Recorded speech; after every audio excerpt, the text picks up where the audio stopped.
પહેલી વાર તો નથી. શ્રાવણ માસ અને પર્યુષણ નિમિત્તે અમે જે આવેદનપત્ર આપીએ છીએ નગરપાલિકાને કે ભાઈ આ જે નોનવેજની લારીઓ છે, હોટલ છે, કતલખાનાઓ છે એ બંધ રાખવા અને જાહેર સ્થળોએ જ્યાં ત્યાં પૂર્વ મંજૂરી વગર ખોલી નાખ્યા છે એ બંધ કરાવવા. અને આની પહેલાં પણ નગરપાલિકા દ્વારા 46 સર્વે કર્યું હતું. 46 દુકાનો કે જે કંઈ કતલખાનાઓ છે એ ધમધમે છે. એક પણ મંજૂરી તો કોઈ નહીં દીધા. 46 સર્વે થઈ અને જે તે સમયે નગરપાલિકા દ્વારા 5, 10 કે 20 ને સીલિંગ કર્યું હતું અને પૂર્વ મંજૂરી વગર કે કાંઈ પણ પ્રશાસનની મંજૂરી વગર છે ને ખોલવાની પણ જાતે ખોલી અને કાયદાનું ખુલ્લેઆમ ભંગ કર્યો હતો. છતાં પણ નગરપાલિકાએ કોઈ એની પરીક્ષા લીધી નહીં.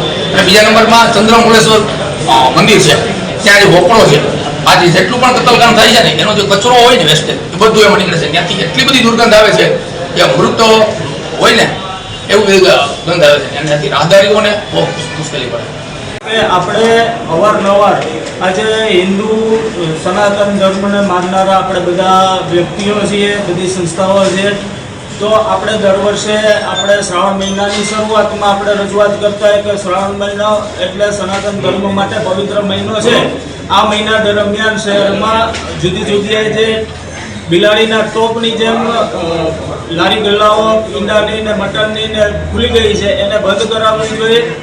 પણ આજ દિવસ સુધી અત્યાર સુધીમાં મને યાદ છે ત્યાં સુધી કમસે કમ 250 વાર આપણે આવેદનપત્ર આ બાબતે આપેલું છે, પણ તંત્ર દ્વારા કોઈ સંતોષકારક કાર્યવાહી કરવામાં આવેલી નથી. તો આપણે આજે સાહેબને રજૂઆત કરી છે કે આ બધા જે હાટડાઓ છે એ બંધ થાય અને આપણે એમને અલ્ટિમેટમ આપેલું છે કે સાહેબ તમે દર વખતે અમને કહો છો કે કાર્યવાહી થશે, યોગ્ય કાર્યવાહી અમે કરશું, પણ જો હવે આ વખતે કાર્યવાહી નહીં થાય તો અમે અમારી રીતે સર્વે કરીને શ્રાવણ મહિનાના આગલે દિવસે અમે તમારી મુલાકાત કરશું અને તમારો જવાબ માગશું.